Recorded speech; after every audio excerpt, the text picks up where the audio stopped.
Ayan. So, mayroon pong tanong dyan. Ah, kaya nabanggit ko po kanina na ang bilis lang po ng panahon. Hindi po natin namamalayan. But before that, let me pray. Pray muna tayo ng quick prayer. Our Father in heaven, thank you Lord sa hapon po na ito. Ah, Lord, kayo po ang manguna sa akin. Override me preparation, Lord. Kayo po ang marinig. Teach me. I humble myself, Lord. And I can do nothing without you, Lord. Help me, yung presence of mind, yung Holy Spirit, Lord, na magtuturo sa akin, sa amin, Panginoon. Even myself, I'm the one to be teach, learn in this preaching, Panginoon. So, kayo na po ang manguna, and we offer this time to you, Panginoon. In Jesus' name, Amen. Amen. So, kaya ko po natanong kanina, ang bilis ng panahon, at kahit edad natin, hindi natin namamalayan, tayo po ay tumatanda na rin. So, and when we look at the world ngayon, is uh, ganun din po yung nangyari nung unang panahon. Parang it seems history repeat itself. Kaya meron pong tanong dyan, sabi po dito, what would you do if there's a 7 days? Meron ka na lang pong 7 araw para mabuhay dito sa lupa bago po magunaw yung mundo. So, ano po yung gagawin nyo? Ano ba yung mga bagay po na, ba? Sabihin po natin, mga nagkaroon ka po ng cancer. And, sabihin natin, mga stage 7. So, talagang wala nang ligtas yun, di ba? So, ano pong gagawin nyo? Anyone who can share? O ano pong gagawin nila sa 7 days?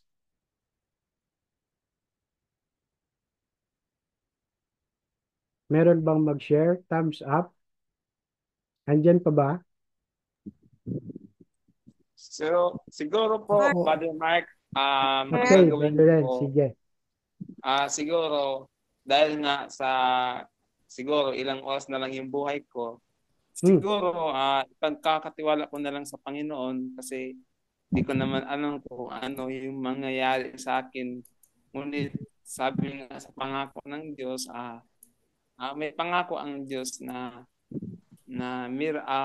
para sa akin na meron siyang nakalaan para sa akin. Yun bro. Alright, sige. Thank you, Brother Ren. Sa Sige akin po po. naman po, pwede po Sige, mag-share. Melissa. Sige po. Sa akin naman po, yung 7 days ko, ang una kong gagawin, ano po, magpe-pray po ako ng mabuti kay Lord. Kakausapin ko po siya para i-guide po ako yung ano yung tamang gagawin. Tapos po, magsusulat po ako sa planner ko. Tapos, gagawin ko po, isi-share ko po yung mga blessings ko po sa kapwa ko. Kapwa ko na may cancer. Yun po. Ayun, ang ganda naman, Melissa. So pray and share the blessings. Wow, ang Yun ganda nun, Melissa. Thank you. pa Ayan, po. Tatay Samson. Thank you, Melissa. Sige po, Yes, good Tatay afternoon Samson. po. Good afternoon po sa lahat. Unang-una po, ang buhay natin ay hiniram lang natin sa Panginoon. Bilang Christian, tanggapin natin yan dahil lahat naman tayo doon din na pupuntahan. Ngayon, yung question nyo kanina na halimbawa meron kang sakit na cancer, terminal na. So, sa akin, dahil Christian na ako, hindi na ako takot na mamatay eh. Kasi alam ko na kung saan ako pupunta. Tayo mga Christian, alam natin kung saan tayo pupunta. So, uh, tanggapin na lang natin yun. una-una yung ang gawin natin, magsisi na lang tayo sa mga kasalanan natin. Dahil kung taos sa puso naman natin ang ating pagsisisi, patatawarin naman tayo ng Panginoon. Na sa ganun, malinis ang ating kaluluwa sa ating pagpanaw dito sa mundo ibabaw. Yun lang po. Maraming salamat. Ayun, thank you, Tatay. Sige, thank you for sharing, Tatay Samson. Brother John? Ay, magandang hapon. Narinig niyo ako? Yes. Kasi nagtanong dito, what would you do if there's 7 days left before the end of the world? Actually, kung end of the world na pag-usapan, tayo ng mga believers na talagang talagang Christian ka, siguro mapasama tayo sa rapture, di ba? Before kasi yung gunawin ng Diyos sa mundo, yung mabubuti, hiwalay na sa mga problematic siguro ng mga tao. Kaya mangyari niyan, definitely tayo ng mga believers, we are Christian actually, na humingi na tayo ng kapatawaran natin sa ating mga kasalanan, malamang tayo ay wala na dito sa mundo kung magunaw mo yung mundong ito. Kung gunawin mo ng Panginoon ang ating mundo ngayon. Pero kung sasali tayo nga may sakit, at hindi natin yan talagang unexpected sa case nga ni Dr. Willie Ong, kung unexpected yung sakit mo, na talagang nakatakda na sa'yo, bali yun eh. Wala ka na magawa kasi that is God's will na. So, siguro, you simply surrender your soul, your body, your spirit to God. Kasi yun na pinaka-the best. Kasi tayo naman natin nagsisi sa pagkakasala natin. Tanggap natin si Kristo. At yun ay sapat na pa sa ating ikaliligtas, ika nga. So, siguro yung ating mga maiwanan sa buhay, siguro yung ating bigyan ng habilin na yun nga, magpakatatag pa rin at maging sumunod sa mga kung anong nasasaad sa Biblia, gumawa ng kabutihan, para na rin sa pagdating ng taktang panahon, kung abutan sila ng tribulation, maging handa din sila at saka sila ay mapasama rin sa rapture. Yun ang Brad, thank you. Thank you, Brother John. So, matter of priority, no? Mabubuksan talaga yung isipan natin. At yun nga, no? Kay, yung doktor na yun. So, very trending po yun, no? So, thank you for sharing, Brother John. Okay, Ate Mary Rose. Hello po, magandang hapon. Good afternoon po. Kung mayroon po akong 7 days left at mamatay na po ako, siguro number one po gusto ko gawin yung parang whole day prayer life. Parang magsisisi sa lahat talaga ng yung magkaroon ng napakalalim na connection with God. Gusto ko mag-reconnect, ganon. And then second day, gusto ko pong magpaalam ng maayos sa mga mahal ko sa buhay. At i-share din sa kanila yung yung magkaroon din sila ng peace na ako peacefully tatanggapin ko yung will ni Lord sa buhay ko. Tapos, kung ano po yung gift sa akin ni Lord is to teach, gusto ko rin po mag-share din po ng Word of God sa huling panahon ko po. Para, ayun, yun lang po. Thank you. Ngayon, thank you, sis. So, alright, sige po. Thank you for sharing, Ate Mary Rose. Tatay Egay, sige po.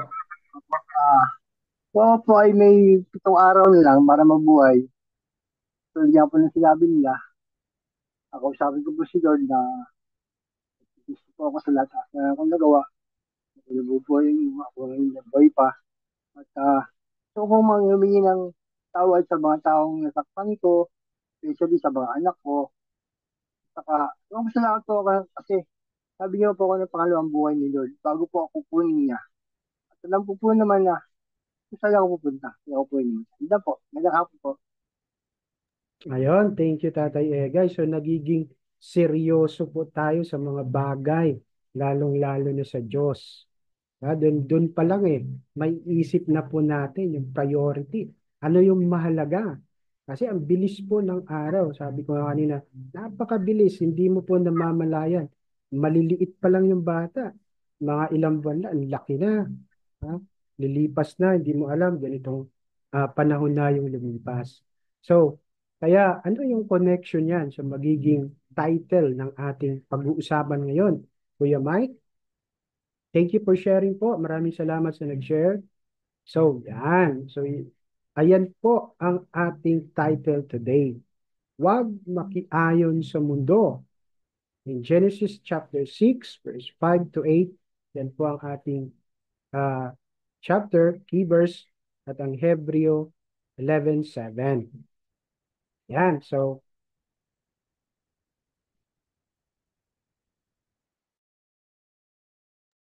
okay, sige po. So, Kuya Mike, basa po yung ating passage. Okay, Genesis 6, chapter 6, verse 5 to 8. Nakita ni Yahweh na laganap ng kasamaan ng tao sa daigdig at puro lang kasamaan lamang ang laging nasa isip. Kaya't labis na kinalungkot ni Yahweh na nilikha pa niya ang tao. 7, sinabi niya, lilipulin ko ang lahat ng tao aking nilalang. Lilipulin ko rin ang lahat ng hayop at mga ibon. Kinalulungkot kong nilalang ko pa ang mga ito. Ngunit si Noah ay naging kalugod-lugod kay Yahweh.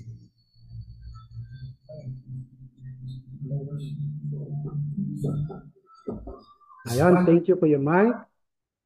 So, yun. That day, ayan po yung mga kaganapan po nung panahon po ng Noah. Siya po ang ating pag-uusapan doon. So, very familiar po tayo sa buhay po ni Noah. Ayan. So, next slide, Kuya Mike.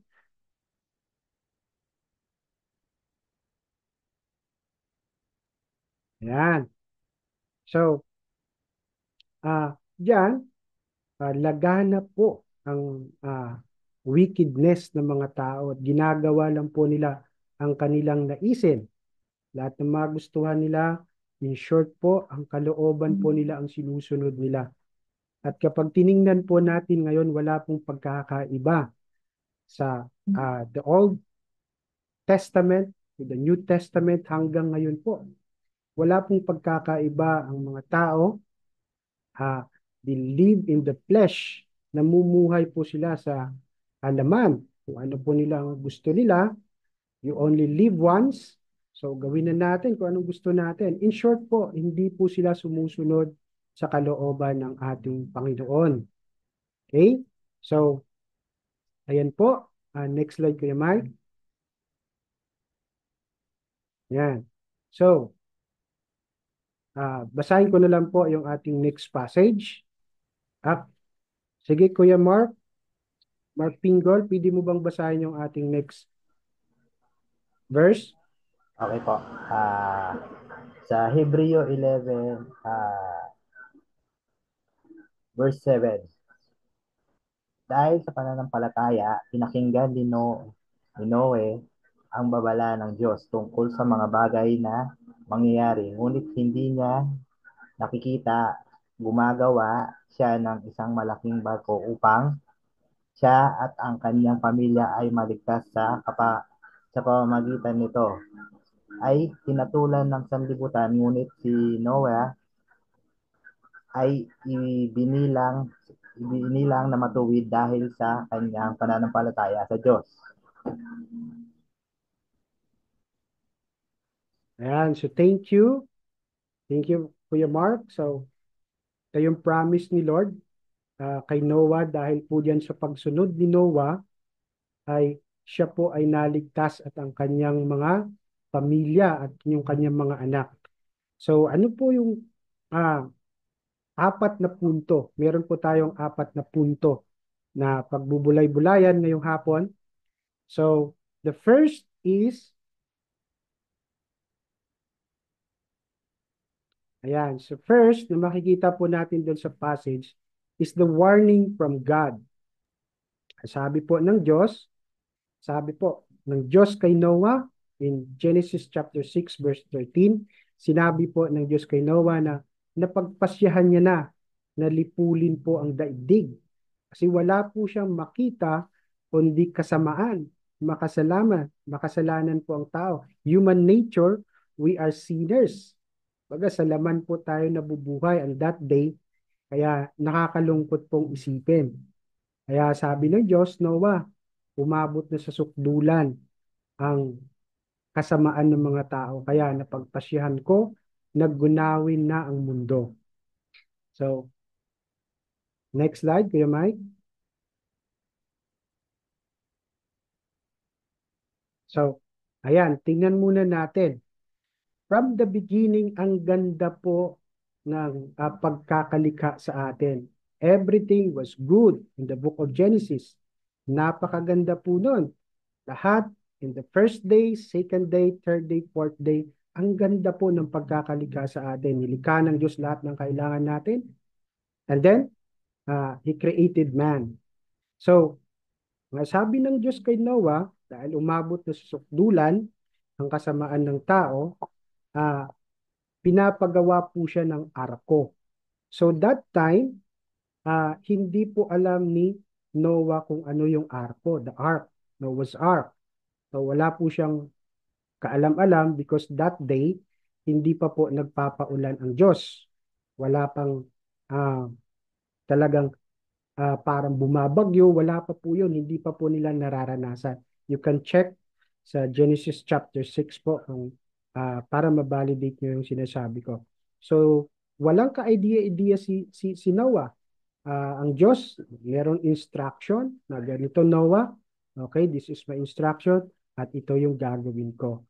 So, what is the relation to us? Ano ba yung mapupulot natin dito na aral as a warning of God? So, sa atin, sa buhay po natin, maaari pong merong mga warning ang Diyos. Pero hindi binabaliwala po natin. Hindi po natin kinikibit-balikat. Hindi natin pinapansin. When you look at the day, today, yung mundo ngayon, just like they are living that without God, namumuhay po ang tao na parang walang Diyos, kahit na po alam nila na merong Diyos. Amen? So, katulad po ng salita ng Diyos ngayon, is spreading the word of God. Those Christians po, lahat ng mga Kristiyano, as a walking Bible of God, nagpapaalala sa warning ng Diyos. Very strong warning that there is a judgment. Meron pong judgment na mangyayari. Pero sa buhay ngayon ng mga tao, even Christian today, parang nabubuhay po tayo na salungat. Just like our title, huwag kang makiayon sa mundo. So, go against the flow. Nakakalungkot din po na yung mga tao ngayon, Sunday Christian, pupunta po sa mga simbahan, hindi po completely surrender sa Panginoon at hindi completely ang kanilang obedience to the Lord. So, next slide, Kuya Mike. So ano ba ang warning ng Diyos? So, kung ano man po ang sinabi ng Diyos, what God says stands true. It's nothing but the truth. Yan po ang katotohanan. At pag sinabi ng Diyos, mangyayari po. Mangyayari ang kanyang salita. Sabi po sa kanyang salita that the word of God wouldn't return to Him. Hindi po babalik sa Diyos nang wala pong katuturan. Sabi po doon. So, anong gagawin natin pagkarinig po ng salita ng Diyos? So, we entrust ourselves upon the Word of God. Kailangan po natin magtiwala kung ano ang sinabi ng Diyos. Because kapag hindi ka po sumunod sa Diyos, pinaliwala mo ang salita ng Diyos. Just like the time of Noah, magkakaroon po ng consequence ang ating mga kasalanan at magdudulot po ito ng kapahamakan. Amen? So,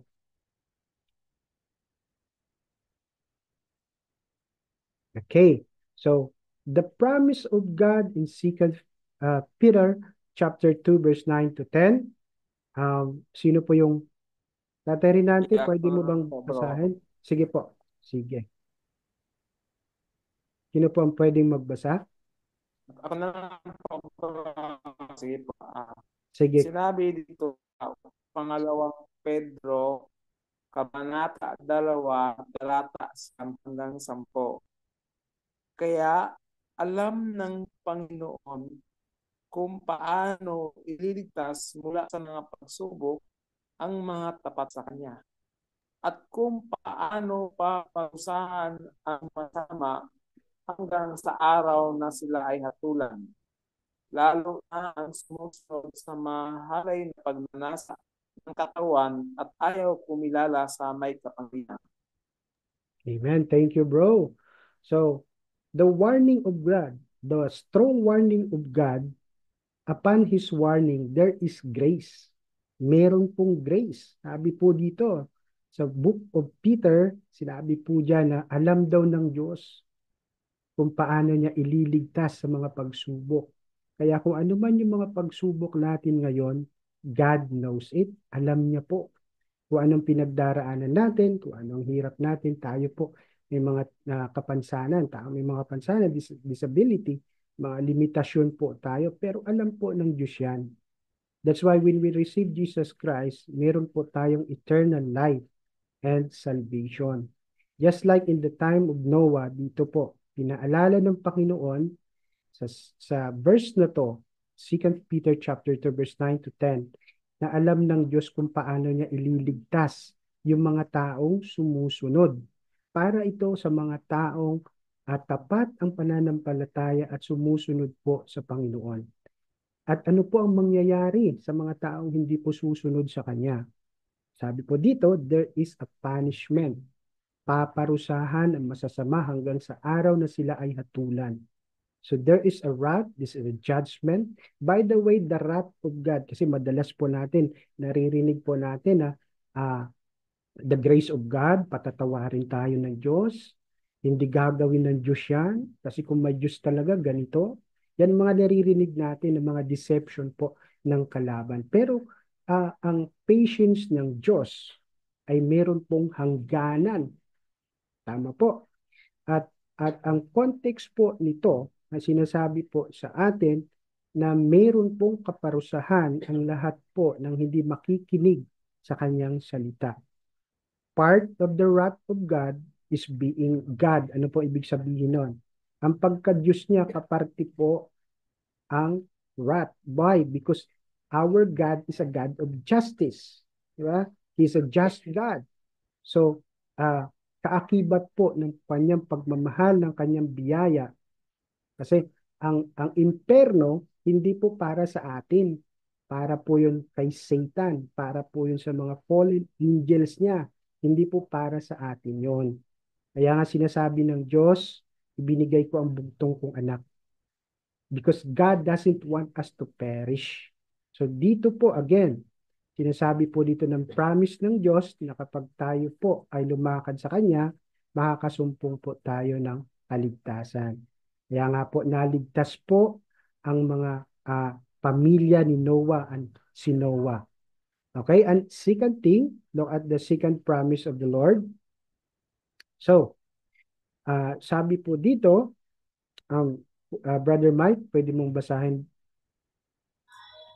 Okay, 2 Peter chapter 3 verse 8 and 9. Mga minamahal, huwag ninyong kalilimutan ang Panginoon. Ang isang araw ay tulad ng 1,000 taon.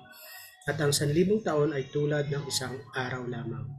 Ang Panginoon ay hindi nagpapabaya sa kanyang pangako, gaya ng inaakala ng ilan. Sa halip, nagbibigay siya ng pagkakataon sa lahat sapagkat hindi niya nais na may mapahama, kundi ang lahat ay makapagsisi at tumalikod sa kasalanan.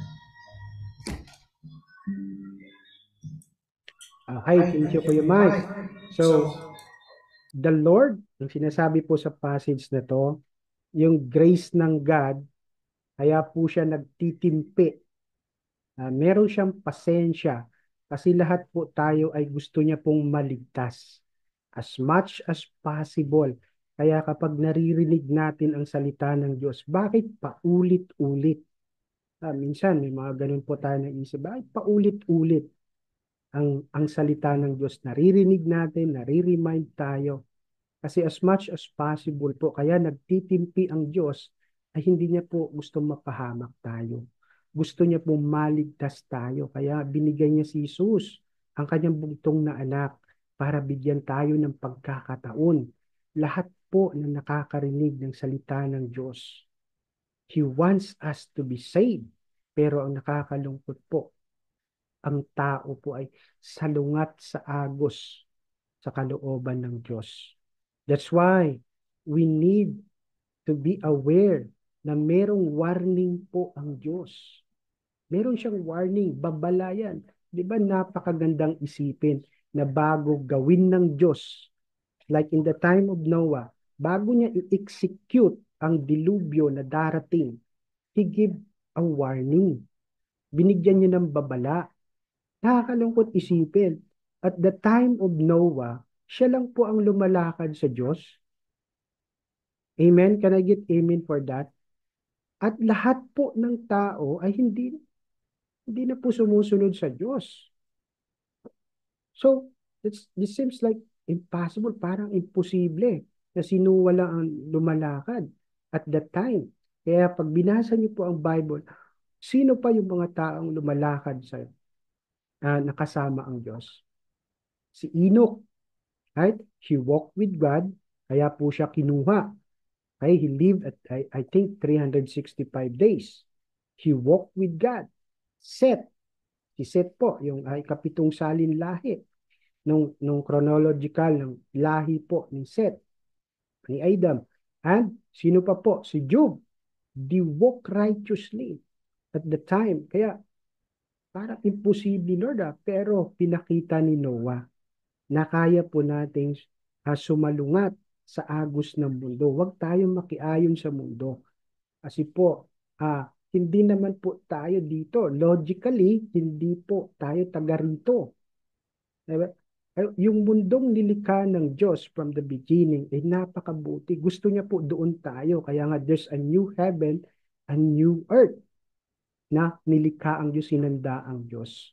So dapat po maging klaro sa puso natin, aware tayo sa salita ng Diyos na may strong warning siya, merong babala, merong pong kapahamakan na mangyayari sa tao kapag hindi po siya nakinig. Okay? So nagtitimpi po ang Diyos, sinasabi po sa verse na to, kaya po hindi po ginugunaw ng Diyos ang mundong to, kasi binibigyan niya po tayo ng pagkakataon. Imagine how many billion people around the world gusto pong maligtas ng Diyos. Punuin natin ang langit. Sabi nga po ng isang preacher. So, okay? So, amen to that. So, first is the warning of God. And next is walking with God. So, Cram, pwede mo bang basahin ito, Brother Cram?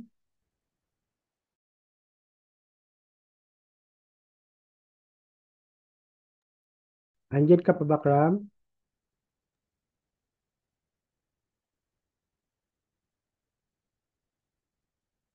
Sige bro, parang wala ata si Brother Cram eh. Yeah, ako na Mark. Sige, tayo rin nante. Salamat po. Sige. Walking with God. Ngunit si Noah ay naging kalugod-lugod kay Yahweh. Ito ang kasaysayan ni Noah. Matuwid at mabuting tao si Noah. Noong kanyang kapanahunan, nabuhay siya ayon sa kalooban ng Diyos. Genesis chapter 6 verse 8 to 9. Ayun, thank you. So, thank you, Tatay Rinante. So, dahil po nakinig si Noah sa warning ng Diyos, lumakad siya. Ibig sabihin po, sa kapanahunan po natin ngayon, ay lumalakad po siya, nabubuhay po siya na kasama ang Diyos. Kaya po siya naging kalugod-lugod kasi po sa kanyang pananampalataya sa Panginoon, siya po ay sumunod. The instruction of God na pagpagawa po ng arko ay naging klaro po kay Noah by faith. He lived, nabuhay po siyang matuwid at mabuti, katulad po ni Job, katulad po ni Enoch, ni Seth. That's why these people found favor. Nakahanap po sila, nakatanggap po sila ng pabor, ng grasya, ng compassion ng Diyos. Nabuhay sila ayon sa kalooban ng Diyos. That's why it's a question to ourselves today.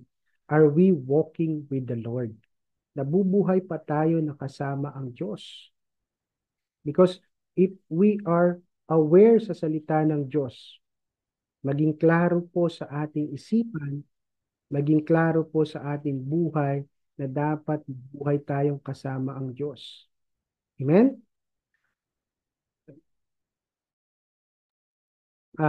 Let me encourage to you the promise of God in Genesis chapter 6 verse 18. Sinabi po, look at the promise of the Lord kay Noah. Sabi po, itatatag ko ang aking tipan at papasok ka sa arka, ikaw at iyong mga anak at iyong mga asawa, ang buong pamilya niya. That's the covenant of the Lord kay Noah.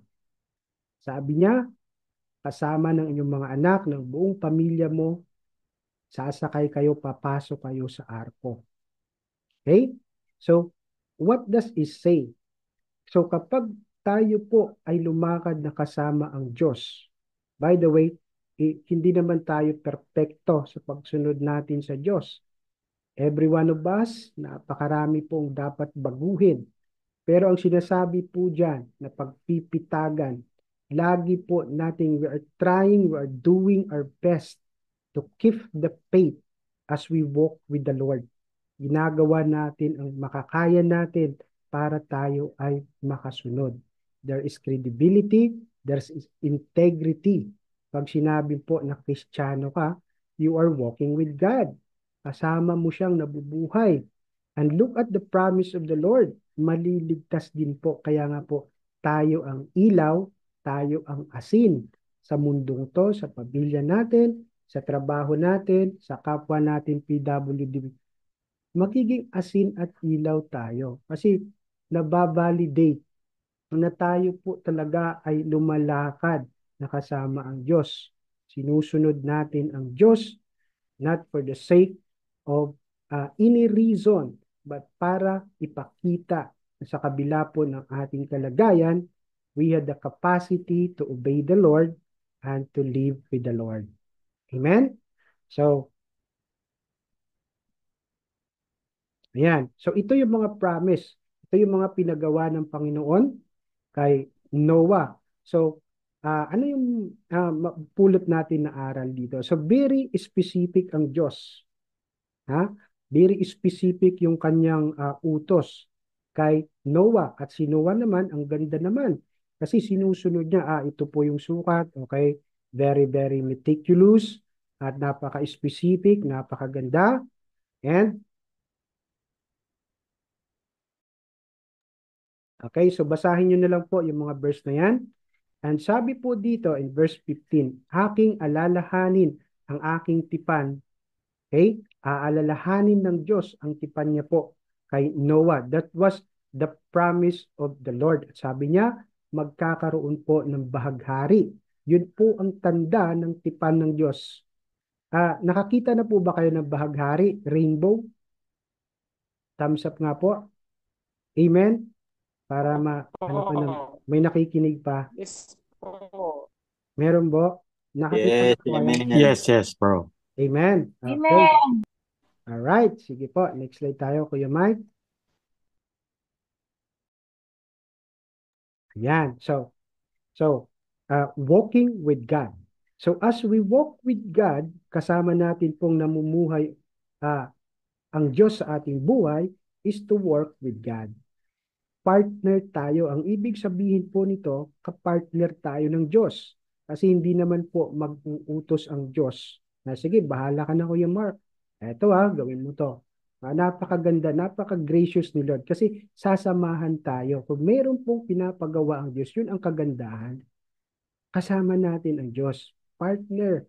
Kaya, Sabi niya po dito, very specific, lagyan mo Noah ng mga silid kasi nga po, lahat po ng hayop, merong kabady, ba? Babae at lalaki, yun yung mga sinabi ng Diyos sa kanya. Lahat ng mga specific, lahat ng mga kwarto, napaka-specific ng kanyang sinabi ng Diyos kay Noah. Okay, so ang ginawa naman ni Noah, okay, sumunod lang siya sa Panginoon, nilagyan nila ng mga kwarto, lahat po ng klase ng mga hayop, from biggest to small, talaga pong sinabi ng Diyos na ito ang gagawin mo, Noah. So, tayo po ngayon, saan pong parte ng ating buhay, aspeto ng ating buhay, na we are partnering the Lord. We are working for God. Masasabi niyo po na partner kami ni God.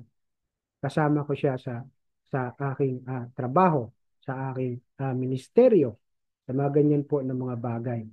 So, dapat po na maging malinaw sa atin kung ano yung purpose. Dito po papasok ang layunin ng Diyos.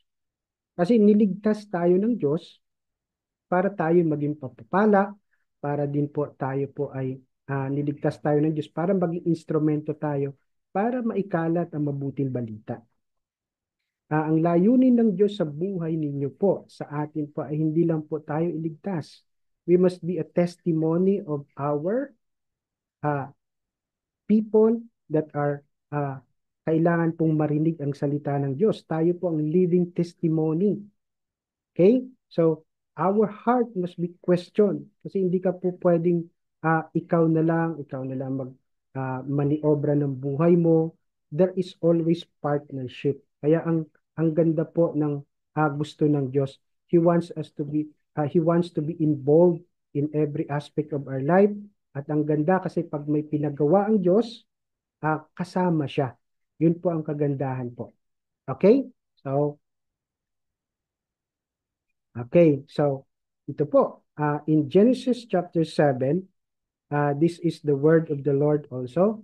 So, sabi niyo po diyan, the Lord said to Noah, enter the ark. So, it take 120 years. 120 years po yan na ginawa po ni Noah. So, kung kayo po si Noah, sa 120 years na yan, hindi po kayo kaya mapapagod? Hindi po kayo kaya mag-iisip? Akala ko ba, Lord, pinagawa mo ako nito kasi ganito, ganyan. So, marahil po, matatanong din po natin sa ating sarili. So, given pa po, baka yung mga tao dyan sa panahon ni Noah, sinasabi nila, wala namang Diyos. Noah, dito na tayo sa totoo.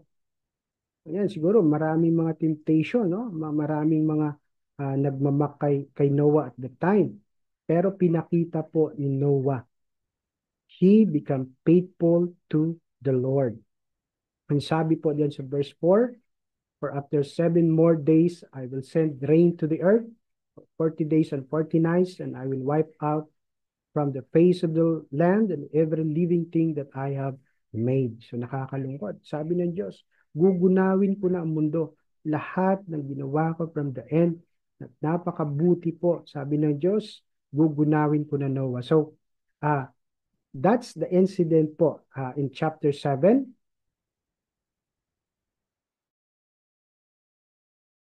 Ito po ang pangako ng Diyos. So, alright. Kung sino po gusto mo.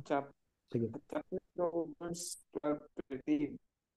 Kaya nga, mahal kong mga kaibigan, gaya na lagi yung sinusunod, hindi lang sa aking harapan, kundi lalo na yun sa paglalang ko. Magpatuloy ninyong gawin ang iligtasan ng may takot at pangihilig. Sapagkat ang Diyos ang gumagawa sa inyo sa kalooban at sa kumilos upang matupad ang kanyang mabuting layunin. Ayan, thank you, bro. So that verse encourage us po to be faithful in obeying sa pagsunod sa Diyos. Kailangan po nating maging matatag. Kailangan pong maging faithful tayo kasi marami pong pagsubok tayong daraanan. Marami pong discouragement, even our disability. Isa pong napakalaking discouragement sa atin. Mawawalan tayo ng hope. Pero sabi po diyan, alam po ng Diyos ang kanyang ginagawa.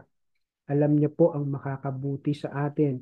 Kahit na po hindi man pa tayo gumaling o gumaling po tayo, ang pangako po ng Diyos ay matutupad. Kasi meron pong layunin ang Diyos sa kabila po ng ating kilalagayan.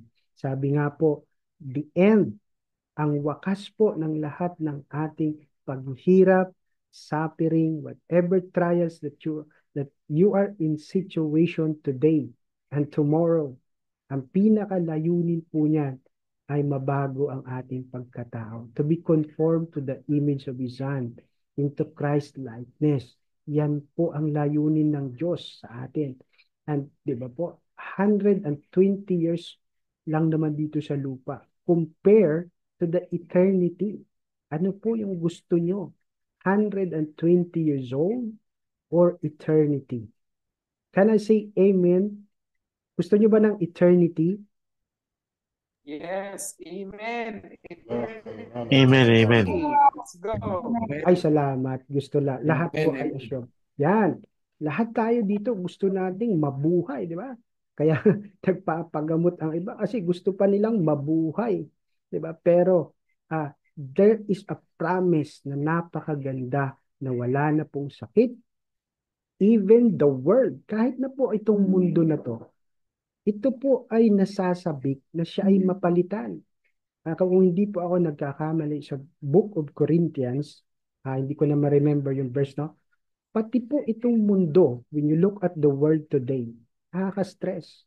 Yung nature natin, pati po sila, ang mga animals, lahat po na nilikha ng Diyos, nasasabik, sabi po doon sa word, if I'm not mistaken, the world, ang lahat ng nilikha ng Diyos ay nasasabik na siya po ay palitan. Siya po ay baguhin. Just like our heavenly bodies, napapalitan po ng mga hindi nabubulok, sabi doon sa verse. So, we need to hold on. We need to keep that promise. Yang pangako po ng Diyos na yan ang magtatawid sa atin sa lahat po ng pagdadaanan natin. Amen? So, napaka-importante po that we need to be faithful in walking with the Lord. Alright, so next slide. Okay, so walk with the Lord.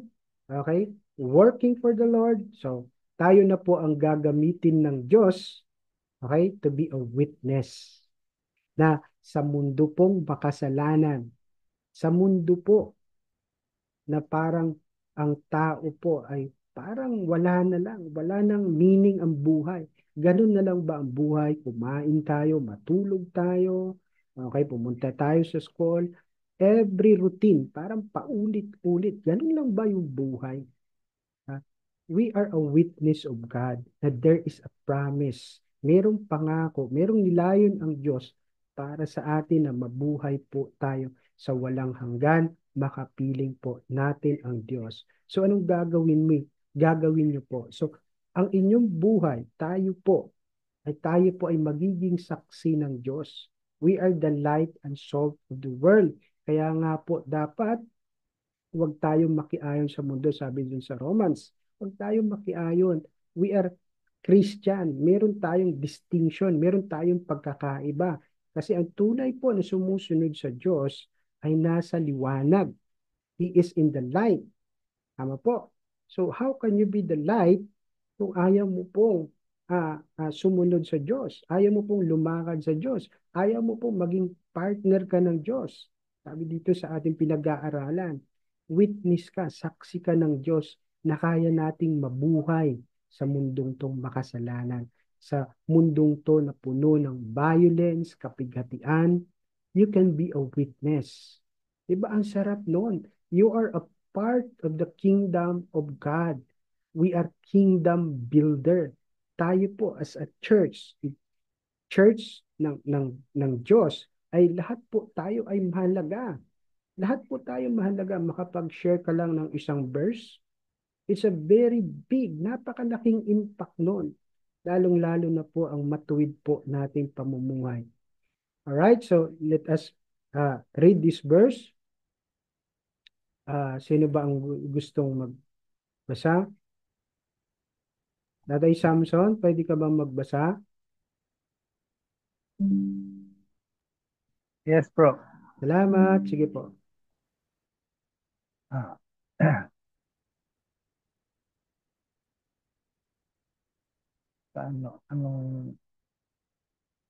Anong Bible ba yun? Ang nakikita ko lang kasi dito, verse na eh. Verse 14 na eh. Yes, Genesis po. Genesis chapter 6 pa rin po. Genesis chapter 6, verse 14. Gumawa ka para sa iyo ng isang kaban na gawa sa kahoy ng gopher. Gagawa ka ng kaban na may mga silid at tatakpan mo ng saltik ang loob at labas. 15. Ganito ang gagawin mo. Ang haba ng kaban ay 300 siko. Ang lapad ay 50 siko. At ang taas ay 30 siko. 16. Gagawa ka ng isang bintana para sa kaban at tatapusin mo sa isang siko mula sa taas. At ilagay mo ang pintuan ng kaban sa tagiliran. Gagawin mo ito sa ibaba, pangalawa at pangatlong kubyerta. Amen. Amen. So thank you, Tatay Samson. So again, we are a witness for God. Saksi tayo ng Diyos. Our mission. Dapat maging klaro. Ang tinutukoy po dito, ang mission natin. Ano ba yung mission mo?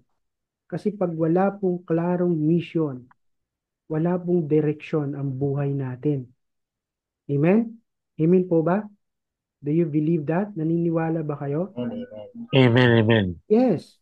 Diba? Sa mga pelikula, may mission. Sa mga kumpanya, may mission, may vision. Ganon din po ang personal natin buhay. Tayo po ay niligtas ng Diyos para gawin po ang mission. Yung mission ng Diyos is to share about God, all the world. That is the primary purpose of the Lord. Yun ang layunin ng Diyos.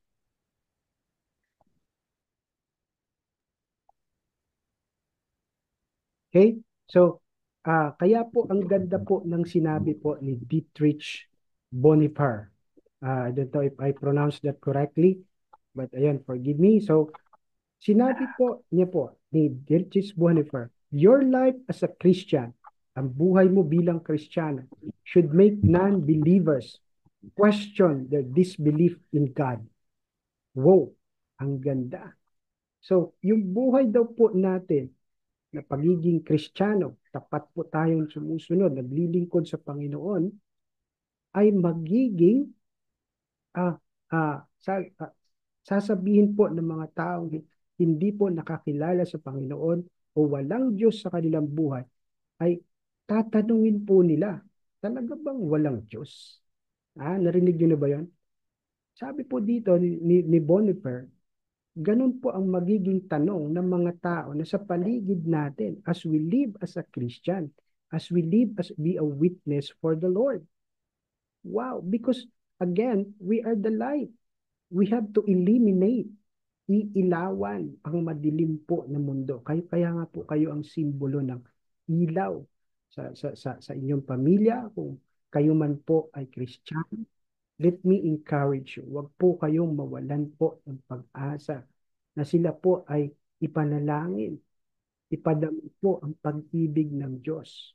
Kasi I heard, meron ako narinig na tao nagsabi, kung may Diyos, bakit na nagkaroon ka ng kapansanan?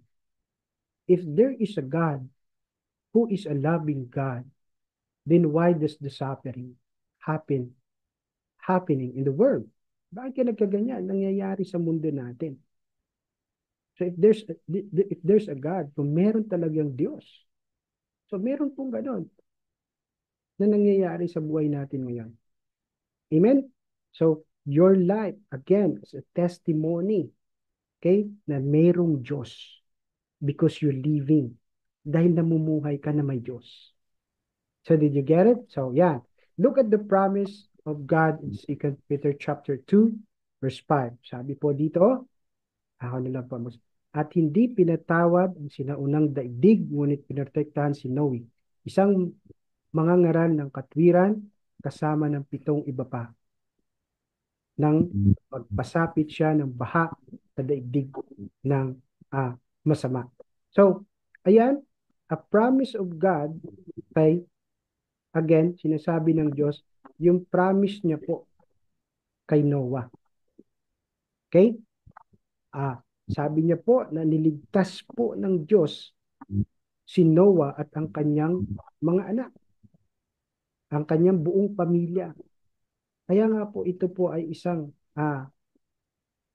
malakas po na babala sa atin na wala na, it's too late. Just like the people na doon sa arko na gusto nilang pumasok doon sa ark, pero sarado na po yung pintuan. Huwag po nating hintayin na wala na po tayong oras at panahon para magsisi, para tumalikod sa ating mga kasalanan at sumunod sa Panginoon. So, sige Kuya Mike, slide 24 tayo. Okay? Ayan. So, let me encourage you this. Ayan po yung promise ng Panginoon sa Genesis. Again, when you look at the background, yan po yung rainbow. Tama po, yan po ang kulay ng rainbow. So, yan po ang pangako ng Diyos kay Noah na every time makikita niyo po ang bahaghari na yan, ay alalahanin po ang aking sinumpaan, ang aking pangako, ang aking kasunduan na ako'y magiging tapat, na kayo po ay sasamahan ko. That's the symbol of the Lord. And next slide Kuya Mike. Okay, so ang picture ni Noah, for us to remember, ang picture po dyan ni Noah is the foreshadow of our Jesus Christ. Okay? So, kung sino man po ang tumanggap sa ating Panginoon bilang Panginoon at tagapagligtas niya, enter. Diba? Pumasok sa arko, enter. Ibig sabihin, tatanggapin mo ang Panginoong Hesus. Okay? There is a promise of the Lord na tayo po ay maliligtas sa nakahandang kapahamakan. Judgment. Wala na tayo sa judgment. Inilipat na nga po tayo sa kaharian ng Diyos in Colossians 1:13-14. So, foreshadow po siya in Jesus Christ kung paano po ginamit ng Diyos ang Panginoong Hesus para po i-redeem tayo, iligtas tayo sa kapahamakan na darating. Okay? And, okay, in 1 Thessalonians, sabi po dito, this was the promise of the Lord. Sabi po dito, maghintay sa kanyang anak mula sa langit na kanyang ibinangon mula sa mga patay, si Jesus na nagligtas sa atin mula sa darating na puot. Because there is a wrath, mayroong judgment po na mangyayari. Okay? So we know that Jesus Christ resurrected, siya po ay nabuhay na muli. In John 11:25-26, sabi po doon na I am the life and the resurrection. And so those who believe in me will have eternal life at hindi na po siya mamamatay. Si Jesus mismo po ang nagsasabi, and it was validated in book na sinulat po ni Paul. And Thessalonians 5:9-10, sabi po dito, sapagkat hindi tayo itinalaga ng Diyos upang magdusa ng puot, kundi upang tumanggap ng kaligtasan sa pamamagitan ng ating Panginoong Jesucristo, namatay siya para sa atin upang gising man tayo o matutulog, mabuhay tayo kasama niya. So, patay ka man o buhay, kapag tinanggap mo ang Panginoong Hesus, yun po ang sinasabi, kayo po ay mabubuhay. Because there's a promise po na meron tayong buhay na walang hanggan. And lastly, encourage ko po kayo sa praise na to. If you walk with God, He will never walk out on you. Tama po. Amen? Can I get an amen for that?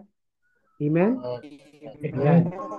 Sure ko lang na nandyan pa tayong lahat. So, if you walk with God, kayo po ay nabubuhay para sa Panginoon. Okay? Hindi po tayo iiwan ng Diyos. And you can count on that. Guaranteed po yan. Kasi ang Diyos po natin ay hindi po sinungaling. So, ano ibig sabihin na we walk with God?